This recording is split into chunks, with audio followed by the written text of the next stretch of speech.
So I'm Peter Spilsbury, Director of the Strategy Unit. Welcome to this session on day 4 of the Insight 2022 festival.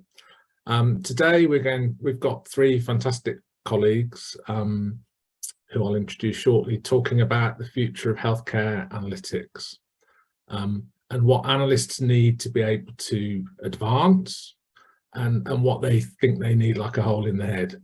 So we're going to get some personal perspectives on that from Sarah Scobie, Charles Tallack and Stephen Wyatt.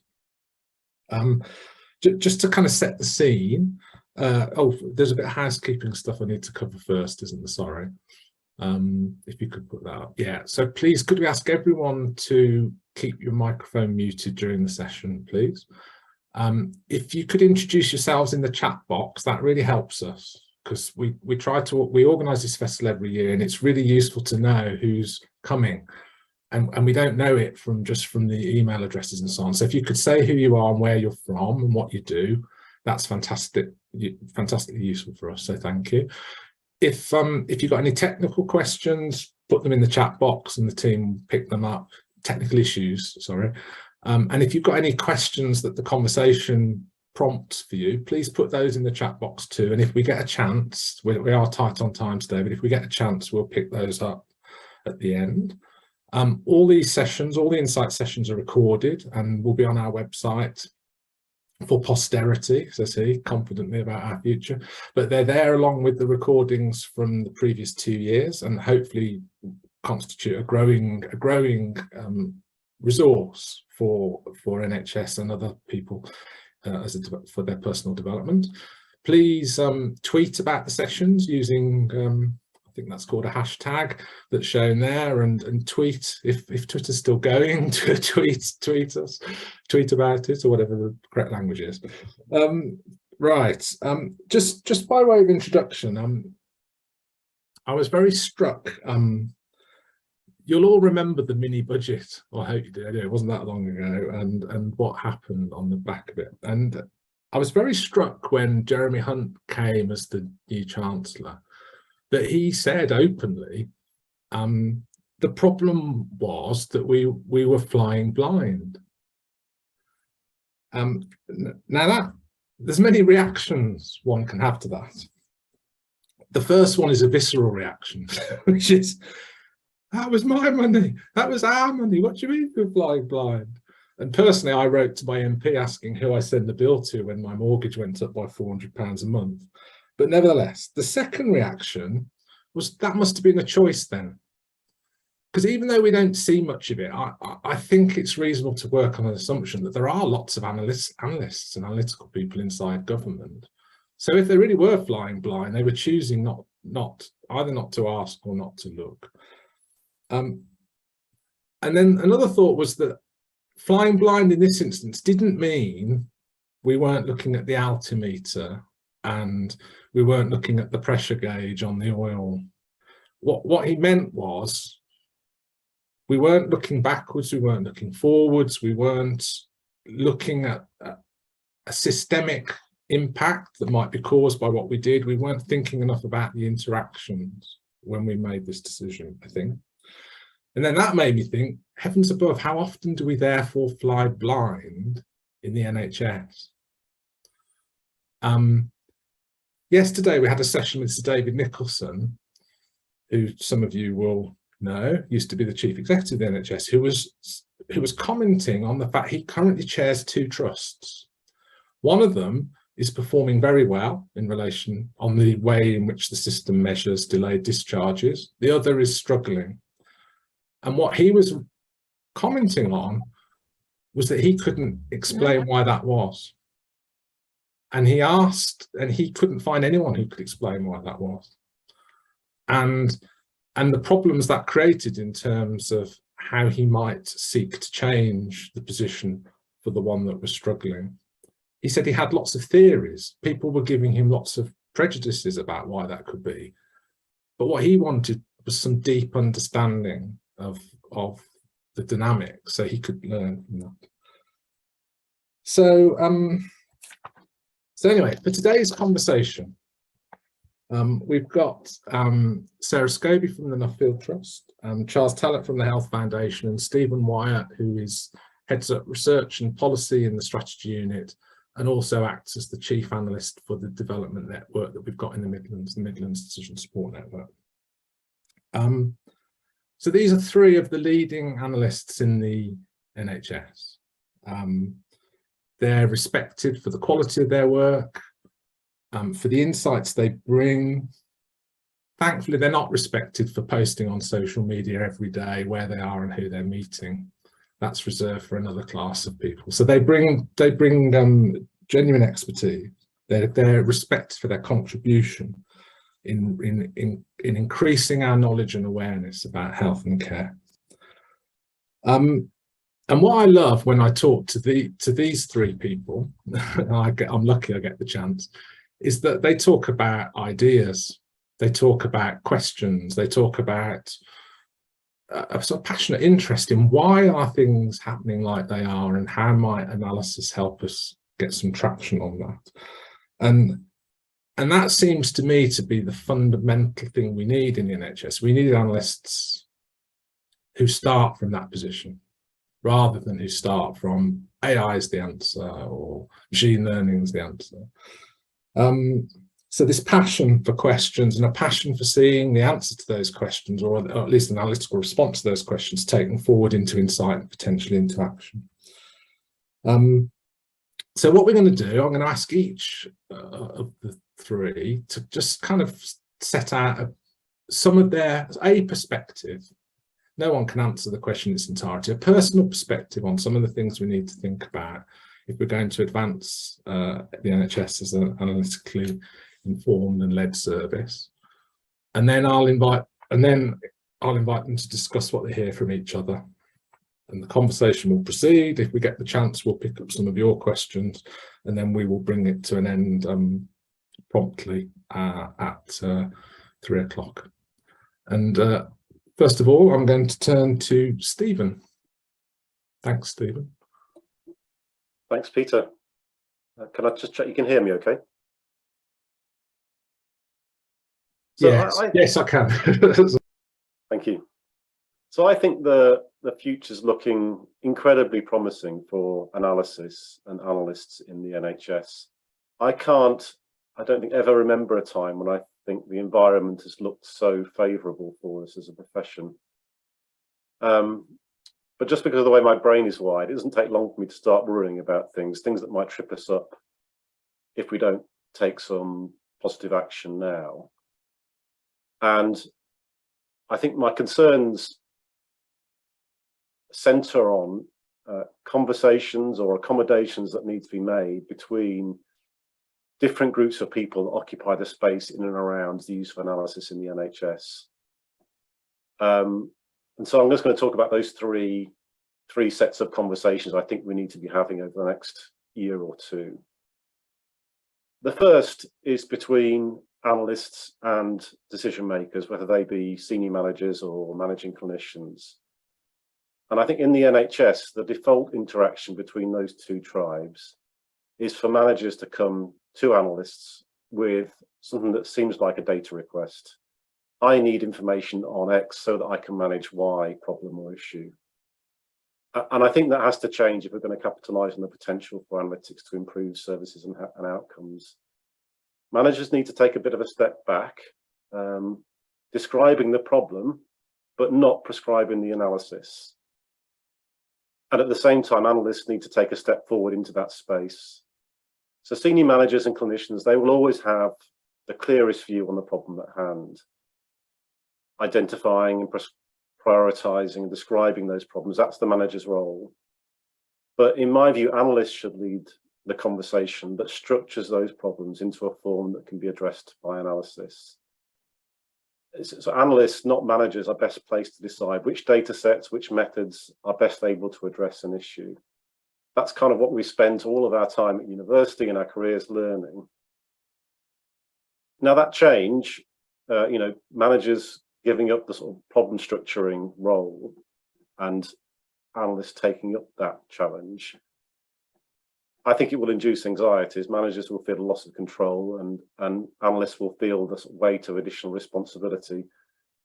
But if we don't, then we'll always be limited in terms of the types of analysis we do, because understandably, managers don't have a full and rounded view of the myriad powerful analytical techniques that are available to us. So that's the first conversation I think we need to be having between analysts and managers to find a way to let analysts be much more proactive in that problem structuring role. Then the next conversation that I think we need to be having is between the wonderful group of new analysts that have come into the NHS recently, fresh from university, and the old guard like me. So the emergence of data science as a discrete discipline means that our new recruits come to us as really capable coders on day one. They can't imagine doing analysis without having Git as a key part of their workflow, for example. And meanwhile, many of the old hands are still getting to grips with those newer methods. The last change of this magnitude was probably in the 1980s, when computers were starting to become commonplace in offices. And there were analysts that knew how to operate these new computers and those that didn't or wouldn't. And for us old timers, this is an area, this latest change, the introduction of data science, is an area where sort of resistance is not only futile, it really is going to be counterproductive. We need to get on board with best coding practices, workflow, version control. There will be some old timers out there who have always been up to date on all this stuff, but several of us, we're still on that journey. And it's going to feel a bit odd for experienced analysts to be behind the curve on a key skill in our field, but I think the transition will be quicker and easier, less painful than we expect. But the key insight here is that these new skills and ways of working, they're additive. They don't diminish or replace the other skills that are critical to effective analysis, and which can only be acquired over time. So, a rounded knowledge of the health service and its processes, problem structuring methods, experience of using analytical techniques in real-world settings, a thorough understanding of the many, many data sets that exist in the NHS, their strengths and weaknesses, how to effectively communicate the results of analysis. These skills are no less important given the emergence of formalization of data science.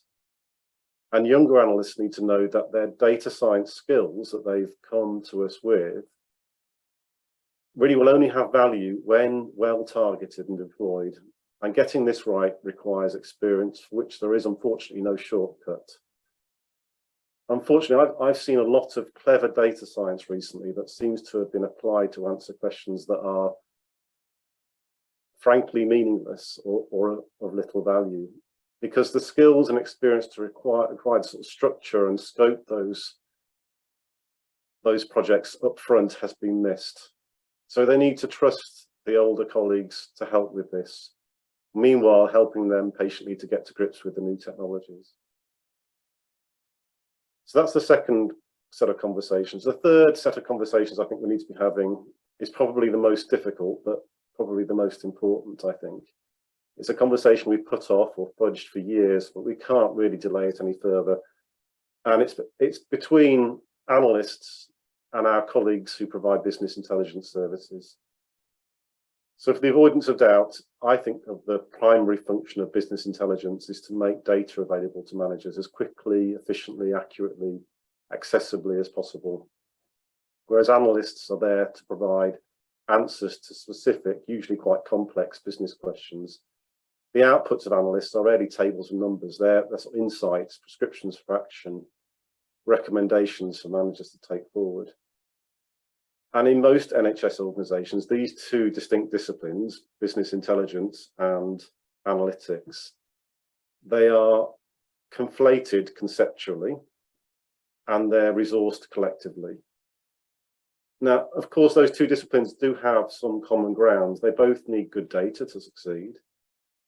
But really, that's where the similarities end for me. Because they have very different objectives, they require different skills, different workflows, different mindsets and attitudes and outlooks. They operate on different timeframes. They require different environments to flourish in. And blurring the distinction between them always ends the same way. It ends with the immediate imperatives of business intelligence crowding out the longer term, more strategic questions that would be answered by analysts. And we need to think of these as two distinct disciplines and resource them separately. Bringing them together undermines them both. We both need space to develop our own paths, valuing and building the unique skills required for each of them. The analogy for me here is with accountancy and economics. So they're both, disciplines that deal with money.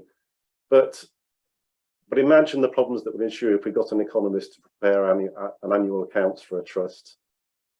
And we probably wouldn't want an accountant working out our economic growth forecasts. Now, I think we're making the equivalent errors by conflating BI and analysis every day in the NHS. The solution for me is really clear separation of these two disciplines so that the excess demand for BI, which always exists, doesn't result in scaling back of analysis. It has its own value. So those are the three potential fault lines that I worry about, and conversations I think need to happen to put them right between analysts and decision makers, between analysts and business intelligence team, and the intergenerational conversation between newly qualified and experienced analysts. I'm going to hand back to Peter now, but just one last thought. So it'd be great if these issues could be resolved once nationally and at one point in time. But the reality is we probably need some extended dialogues to occur in every local health system to try and get us over the barriers that these problems face us with. Back to you, Peter. Thanks, Stephen. That was powerful, and it'd be fascinating to get a sense from the audience what they make of the proposition about the fundamental distinction between those two roles. Sarah, internet allowing. Thank you very much. Thank you, Steve. That was really interesting, and thank you, Peter, and all of the Insights team for inviting me. So, as Peter said, I'm currently at the Nuffield Trust, where I'm Deputy Director of Research. But before that, I've worked in a number of analytic roles in NHS organisations, arm's length bodies, etc., for quite a long time. And I remember Lotus 123 as well. So the thing that I really wanted to talk about, having thought about all of the many things which analysts need, was actually improving transparency. So why do I think this is important? Well, I think there's something about the principle. So we're spending the public's money when we do our work, by and large. In your roles as analysts in the NHS, you're funded by the taxpayer, and so it's important that people know what you're doing, that the results of your analysis are available, and that people can prioritise the work that goes on to understand what's going on in the NHS. And I think that the more that people understand the scope of the analytical work that happens, the better the dialogue that we can have about what the priorities are, about what issues are important, what we need to understand more about. So that's reason number one. I think another reason for improving transparency is to improve learning. So often organisations are evaluating something that's already been evaluated, doing a piece of analysis that's already effectively been done somewhere else, but a lot of this is happening, is hidden from view, and the outputs aren't clear and aren't available. And I think a third reason relates to the assumptions that you're making in your analysis, and it's really important that those are articulated and clear, and by making them transparent, that's really going to strengthen not just the analysis itself, but also the dialogue with decision makers and users of the data, and users of your findings, because people can then judge, do these assumptions that were applied, do they fit to my situation, to my problem? If those assumptions turn out not to be not to hold, you can then modify your conclusions and look at the sensitivity of your conclusions to different outcomes. So I think there's some really good, strong reasons for improving transparency. And I think it's also ought to be quite easy to do. Now, I say ought to be because I've worked in the NHS for many years, and in practice, it wasn't all that easy to do organisationally. But there are a lot of things that could be done. So publishing more data, and the NHS and the centre could take a lead here. So today the winter SIP reps have been published, but I think pretty much all of that data is collected and held within NHS England all year round. Why it's only published in the winter, who knows? So there's a lot more data that could be available to be published. Evaluations very often happen. The results are kind of held on to and eventually released when they may no longer be relevant, or added to a website that's quite hard to find unless you have a login and a password. So there's a huge amount, I think, that could be done. And I think local organisations could take ownership as well of work that they commission and make sure that that's published. So strategy unit, top marks for that. Then I think also think about how you communicate your findings. So it's all very well to report your analysis, but are you explaining it in a way that other people can understand, not just the conclusions, but also why it's important and why it matters and how to interpret the results. And this is something that I've been very lucky to work with some fantastic comms people at Nuffield Trust who are really good at helping to understand that, to explain how to do that. And I think that's a real skill that many analysts could benefit from. And then finally, thinking about feedback loops and how the results of analysis can feed back to people to whom it's relevant, and how that can then change the questions that are asked. So that is another example of how you can improve transparency. So going back to the question of how will this advance analysts, I think it's really important that analysts are in the conversation, that analysis isn't something that happens behind closed doors and you kind of go to the back room where the analysts do their thing. But actually, by being transparent about how you're doing it, what you're doing it, what it means, that will really help to make sure that analysts are engaged in the whole process of decision making, and also that their findings are trusted. You know, these are real people that have put a lot of work and effort into something. They believe in the results that they're sharing with you, and that matters. And I think those personal relationships in terms of how you communicate things are really important. So I think it will bring to high profile for work. So for you, your team, your organisation, through being more transparent and sharing what you're doing. And it will also likely improve data quality, investment in data, if that data's in the public domain, seem to be important, and seem to impact on outcomes. That takes a bit of time, but I think that's another potential benefit. So I'm going to pause there. Thank you, Sarah. The internet held out. We'll come back to it later, but one thing you said is analysts shouldn't be left in a back room doing their thing.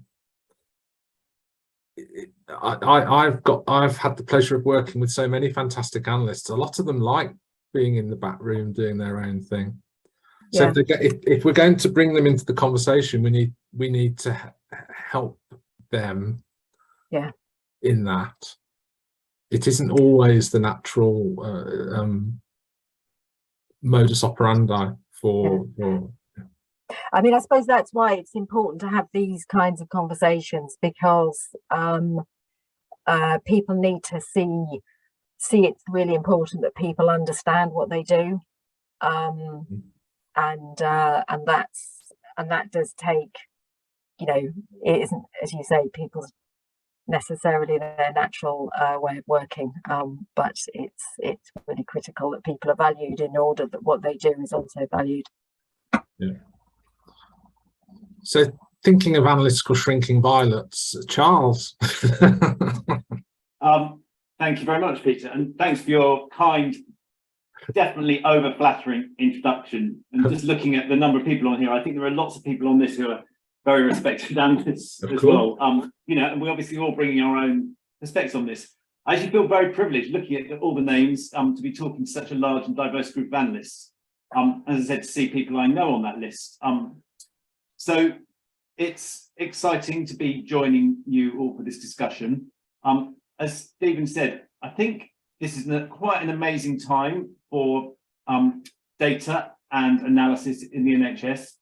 I think some of it you could see was fueled by the pandemic. There was so much more interest. There was data there, and they're kind of like, you know, your armchair analysts, some of them who were very, very good, for the first time playing around with health data. And I think that must have increased interest in the field. I think in the Health Foundation, we've seen people, you know, probably applications for analytical roles increased as a result of, you know, some of that.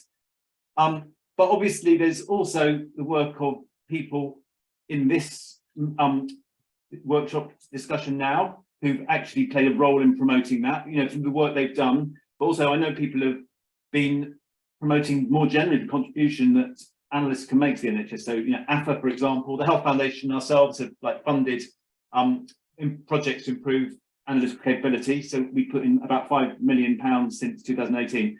All of that, I think, has been fantastic in increasing the profile of analysis and helping people really understand what it can bring. So I just wanted to, my views are it's actually really, really interesting to hear what Stephen and Sarah say. I agree with everything they say, but it's quite interesting with different perspectives. And actually, I kind of thought maybe I'll just give a bit of a, I think we're all shaped by, you know, where we've been, what we've done. So I just wanted to say a little bit about that, just so you could see, because I think I've probably got more of a national policy bent, particularly than Sarah and Stephen. So, you know, some of the things I'm going to say, you need to see through that lens. So, you know, I started off doing kind of mathematical modelling. I started off in my career as an operational researcher. After some years spent messing around with computing and programming and maths modelling, I joined the civil service. Mainly spent my time in the Department of Health, but worked in various bits of the civil service, including 2 spells in the Prime Minister's Strategy Unit and in the Treasury. And then I spent 6 years in NHS England. But that's obviously in a central role, and probably a role which, even though I thought, oh, this is getting quite close to the NHS or frontline, it's actually quite removed. You know, when I hear, when I actually speak to people who are actually working kind of closely with clinicians. But as I said, so lots of my views have been shaped by that.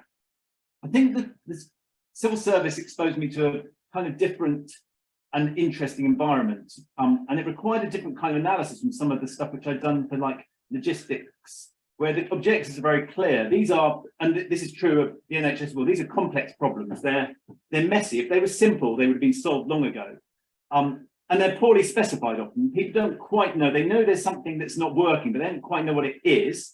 Multiple objectives and lots of players. You know, in healthcare, obviously you've got managers, you've got patients, you've got clinicians. They all bring their own perspectives on problems and their own even views on what good would look like. In the civil service, we found there wasn't, and this is probably true generally, I think, or much more generally 20 or 30 years ago, there wasn't always good data. All those things made it a challenging job, but also very exciting as well. And as I said, there's, I think, lots of my civil service career, I think, applies to the NHS, these kind of messy problems, poorly structured problems. I've also, I think, been lucky in my career in having worked in some amazing environments and with some amazing people. So just want to say a bit about that, because you'll see my views are shaped by this. So in the Department of Health, I was lucky to have my first director there as being, who was the chief economist, Clive Smee. Some of you who are older will know Clive Smee. He was kind of a legendary figure in the Department of Health. And I was a member of his team, which was like 50 economists and 50 operational researchers, which is actually amazing for the whole of the Department of Health. That's how many there were back in the mid-90s, right up to probably early 2000s. We were a small team, but because of that, we worked on some of the most important issues of the day. And we were able to do that because Clive Smee, the director, was always at the top table. He was actually there for ministers. Ministers would seek him out for the kind of perspective he would bring, which would be very, very different from the kind of senior kind of Mandarin class of policymakers.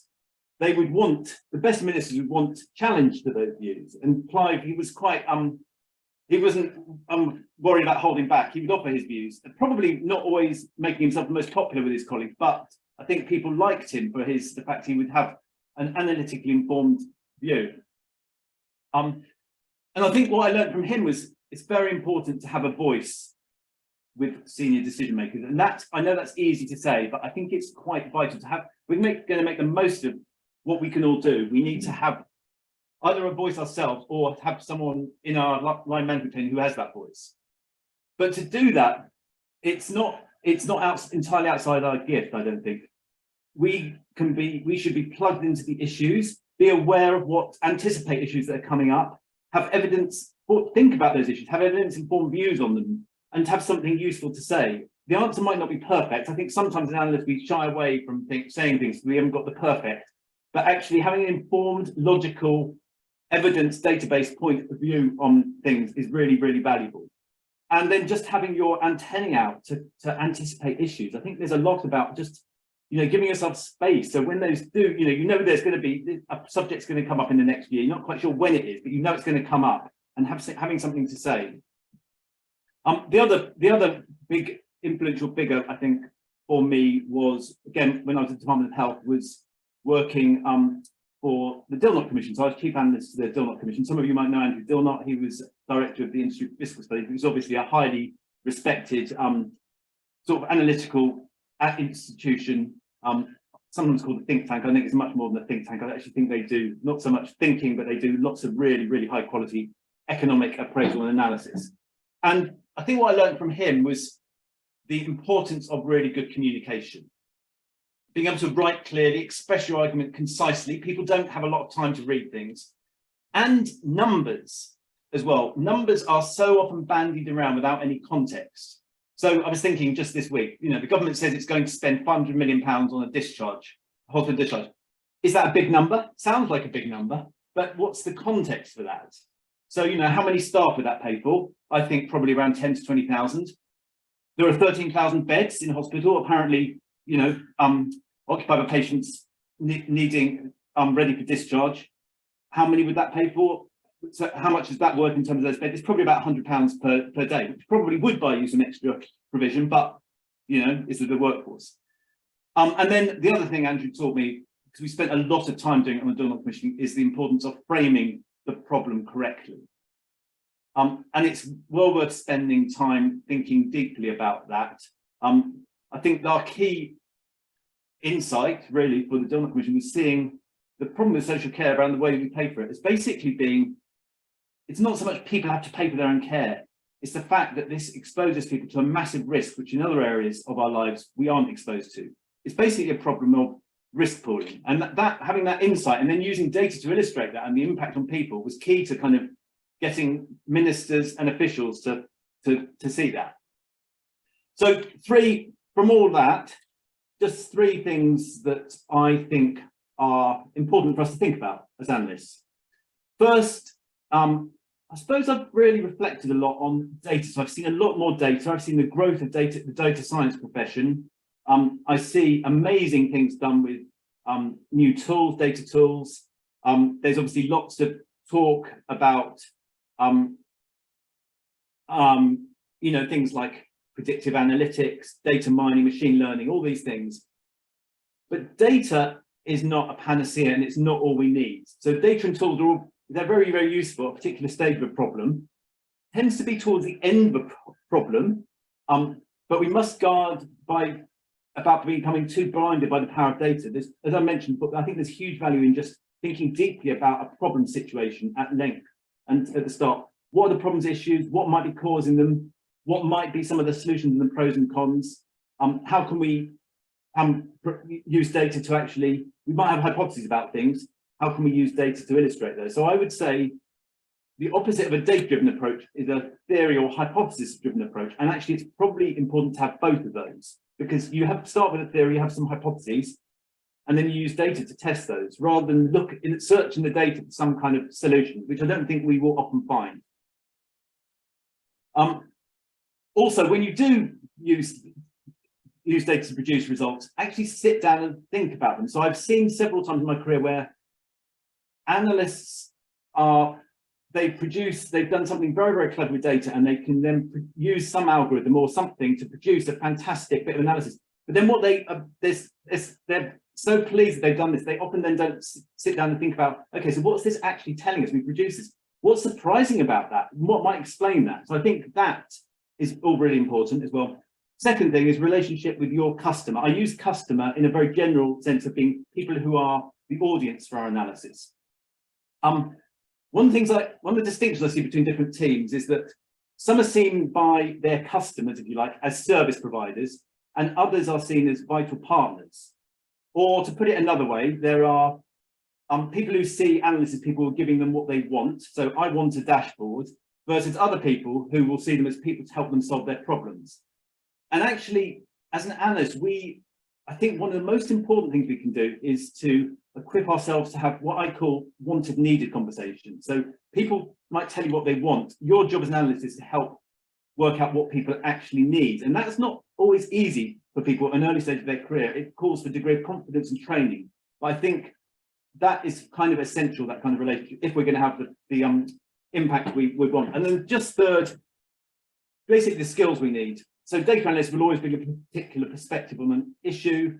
You know, they might ask what data is available to help them understand and model the problem. Economists might be asking about incentives, trade-offs, opportunity costs.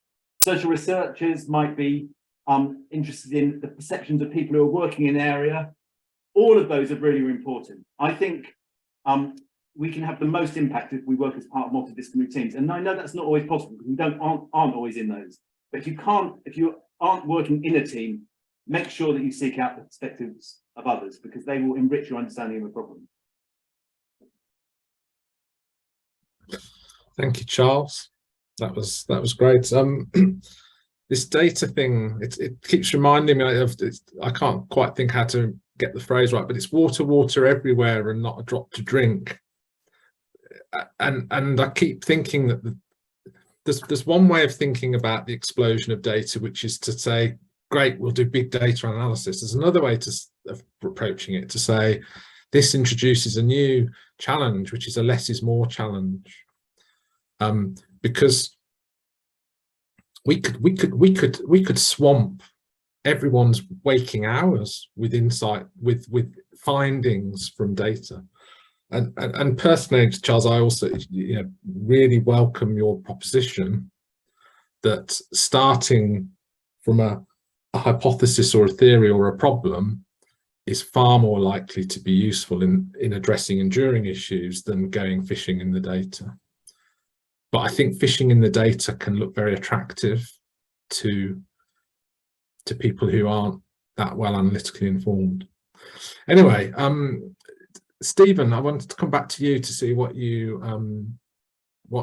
thoughts are on what you heard from colleagues.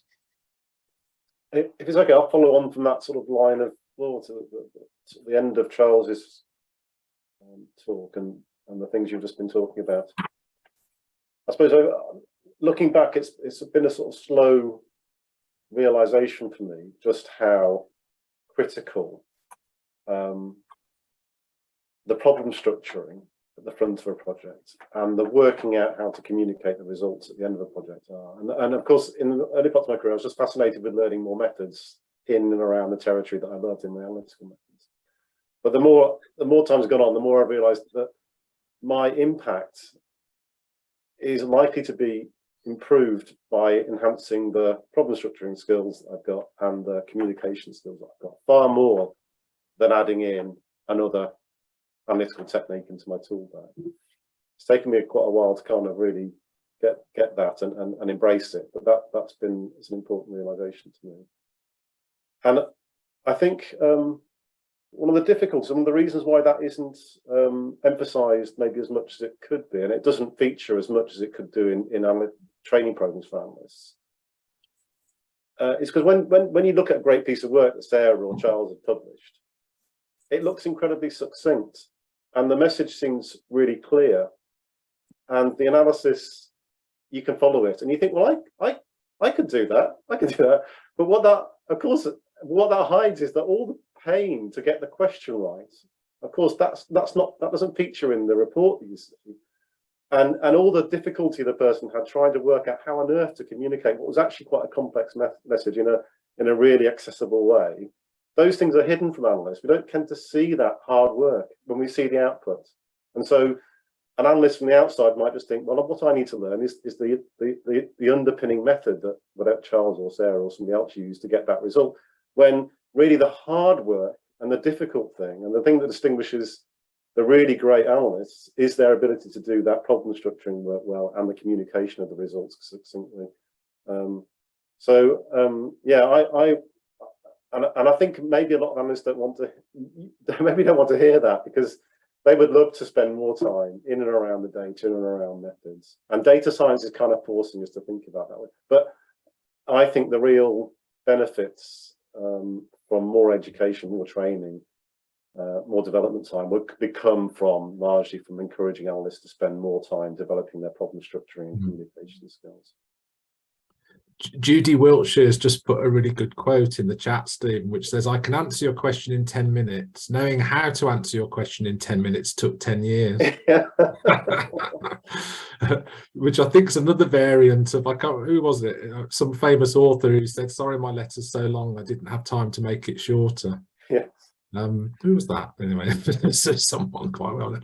Anyway, that's great. So Sarah, back to you.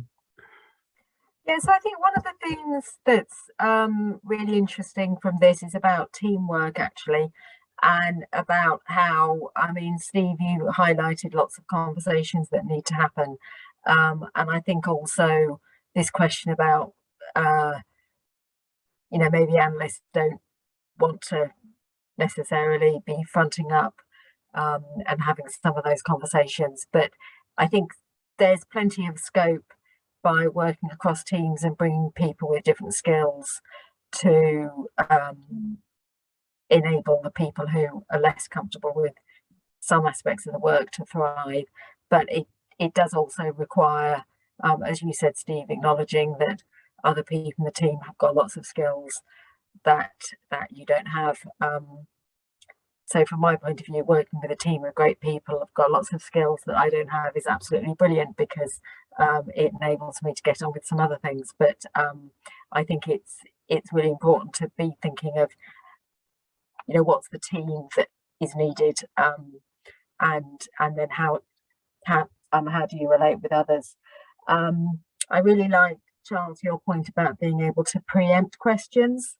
And being able to see a bit further ahead what's coming down the line, what's likely to be an issue, and I think that's a bit of a, sometimes easier said than done, but I mean, I think that's again something to really be thinking about.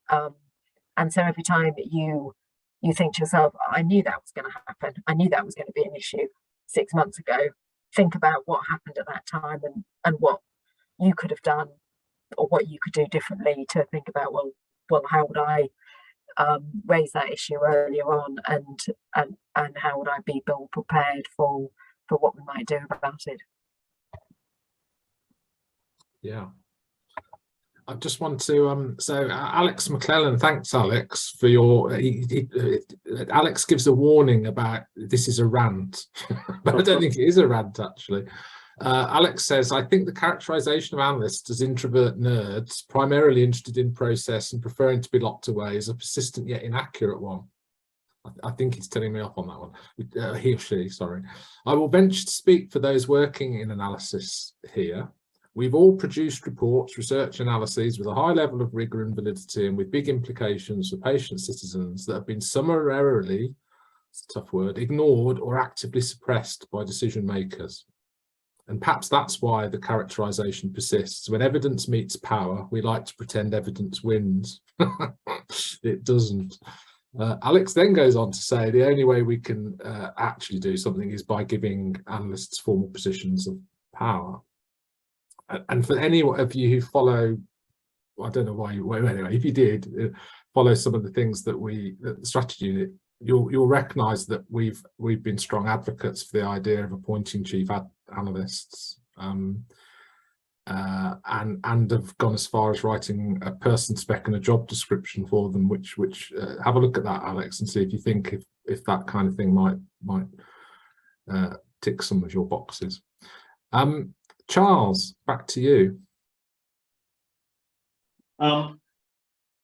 So actually, I'm just going to comment on Alex's point there, because I think I completely agree with that. And I think sometimes that doesn't help us either, like characterizing us as people who tend to like the back room doesn't really help us. And I think in any group of people, you will find people who are brilliant. You know, they want to be out there, they want to communicate. I don't think it goes with territory at all, but I think it's in every single discipline. You'll have some people who prefer not to front up to things, but other people who do. And I do completely agree that I think so many times we think what will unlock a problem is more evidence analysis. Actually, in many of the cases, there's enough analysis and evidence to act.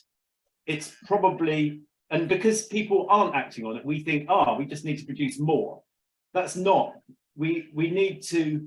I agree with what Alex said about, actually supporting people to influence, helping people become influential. Lots of that time is about politics, building allies with people, with other people who can help you, because actually on your own, you're unlikely to kind of just with your evidence alone, unlikely to prevail.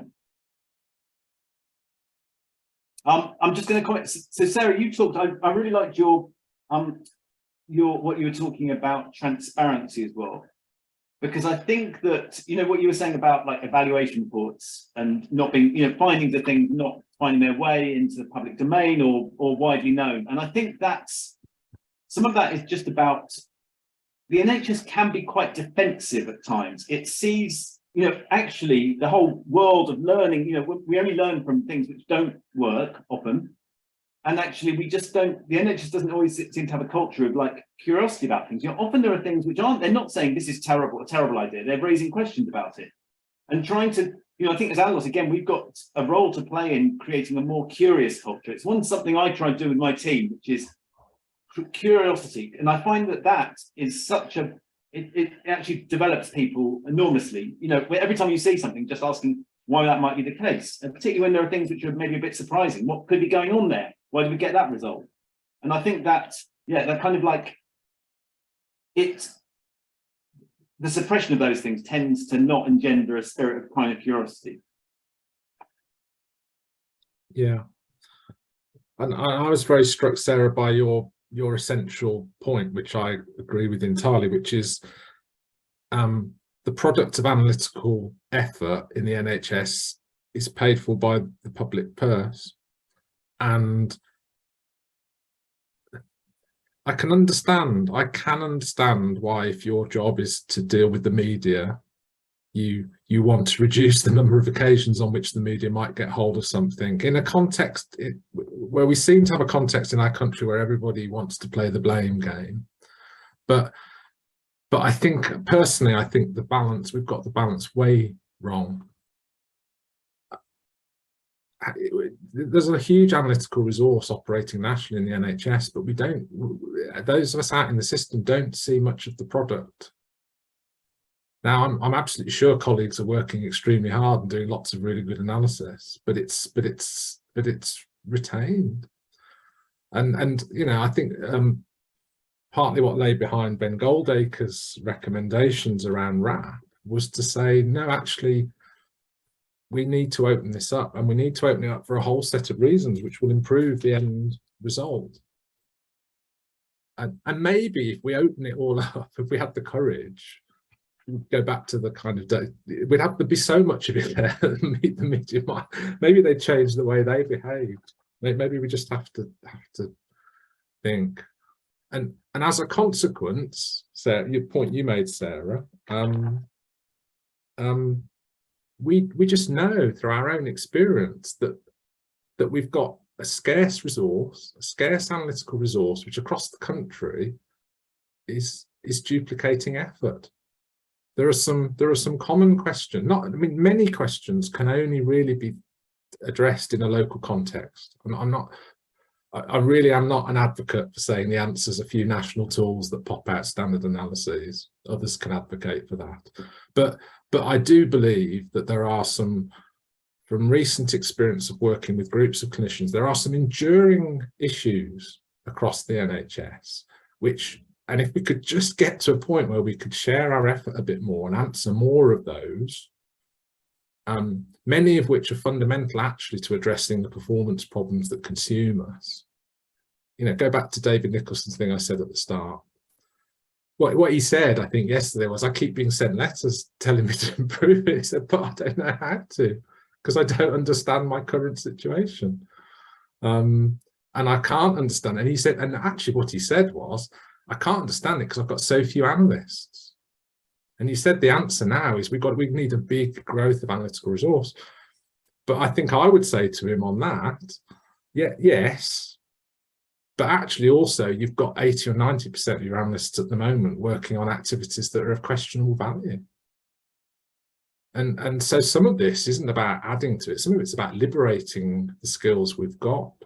But it's going to be very complicated to pull it off. So my kind of question to you all is that I wanted to ask you if any of you knows what a platform is. But I decided not to do that because it's provocative. I don't. It's a widely used word. What I want to ask you about instead is that you've basically identified that this is a demand and supply issue.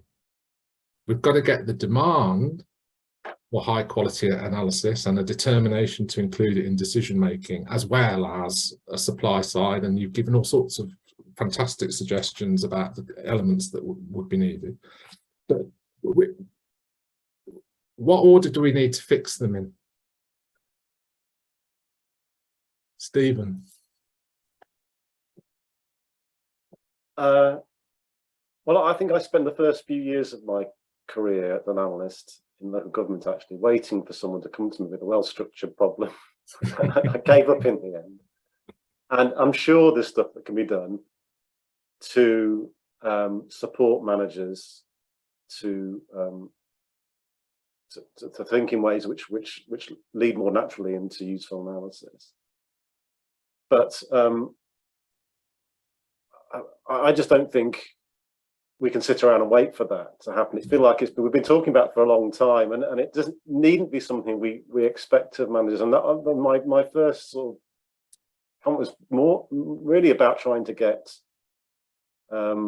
analysts more regularly comfortable with leading that problem structuring process. And I think, to be honest, that's probably an easier problem to fix than doing the work necessary to get managers who are so busy with so many other things. You know, they've got we're telling them they need to get better at this, but somebody else is telling them they need to get better at managing finances, managing their staff, managing their IT, information governance. This is one of many for them. Whereas for us, it's really central.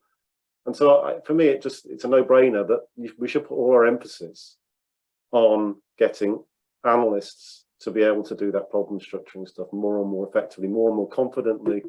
But we do need managers to step back and allow analysts into that space. Because what I certainly found over my career is, as I've got more senior, people are more willing to let me do that on their behalf, and I can give them a bit more sort of confidence and reassurance that I can do that. But I suspect that more junior members of staff aren't welcomed into that space in the same way. And that's a cultural change I think we need to go through. I would focus on that personally, rather than fixing stuff on the demand side. Yeah. Okay. Sarah? I mean, I think it probably needs a bit of both. I think the environment has to be there in the organisation that it wants to ask questions and understand what's going on. And I think the defensive response is very well ingrained in the NHS. So I think that is a challenge. But I think, again, as well as the problem structuring, I think the communication and being able to describe what you've done and why it's important and why you care about it is also really important. So being able to yes, developing those skills to share what you've done, and kind of once you get started, often it's not nearly as difficult as you think it's going to be. And as Alex said, lots of people love that anyway. So so there's plenty of scope there. And Charles? We're sort of short of time, which is good, because actually I haven't got a huge amount to say on this, just because I think what Stephen and Sarah said, I agree with. I think I was actually, when I was thinking about this session, I dug out the report, which is bringing NHS analysis into the 21st century, which Ben Goldraker wrote with Martin Barnsley. And that's got a whole load of stuff about, NHS organisations should build an expectation that non-analyst staff will have sufficient data literacy to conduct informed conversations about data. So there's a whole load of that stuff. I'm not sure that's within our gift. I would love to see that, but we have been, Stephen said, we've been saying that for a long time. I actually think we just need to start with what we can do. And I know that isn't going to be the total answer. And I realise that it's limited, but I do think, starting off by being seen as, you can build your influence. And it takes time, but by starting off, having a helpful thing to say, not always feeling you need to stay within the realms of what people will see as your area of expertise. Actually, our area in which we can speak intelligently is far wider than some people think it is. We should have the confidence that we've got stuff to say about issues. So I think I would always say we need to start with ourselves first. That's not to say the other bit isn't important. I just don't think it's that easy. Yeah. Thank you all. It's been a tremendous conversation, lots of insights and provocations in there, which I hope people find helpful. I do really subscribe to your view, Charles, that if we wait for somebody else to come up with a solution, we'll never do anything in life. So there are ways in which to keep pushing forward, and for anyone who's interested, have a look at what we're trying to do through the Midlands Decision Network, for example, something which has been invented by the constituents. No one's told us to do it, and there's quite a lot of interesting stuff happening as part of that, which people in other parts of the country might be interested in. And if you are, let us know. Please tell us what you think of these sessions. Write to us if you've got time, because we put quite a lot of effort into putting it on. Again, nobody asked us to do this, by the way. This is an entirely self-sponsored activity, so it's just nice to know if people think it's useful as a free development resource, NHS for the NHS. There's a great set of sessions coming up for the rest of this week and next week, and I think someone's going to stick them on the slide. Yeah, yes, there are lots of them.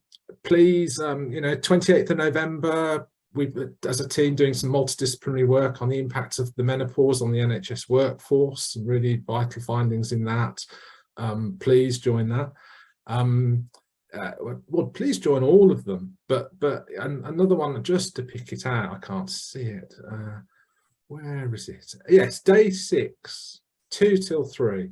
The world's first professor of the public understanding of philosophy, Professor Angie Hobbs, who's done a bit of work for us, because we asked her to look at a piece of work Stephen had done on strategies to tackle inequity in elective care and to review it from an ethical perspective. Similarly, we asked some lawyers to do a legal perspective, which you can find on our website. But Angie's a regular on In Our Time and Desert Island Discs and all sorts of stuff. She talks to organisations across the globe about how to make ethical decisions. So if you've got an hour on that day and you want to just hear a different perspective from a very lively philosopher, then come to that one as well. But please come to me as many as you want. And thanks for joining us. And thanks again to the panel. It was a great session. Thank you.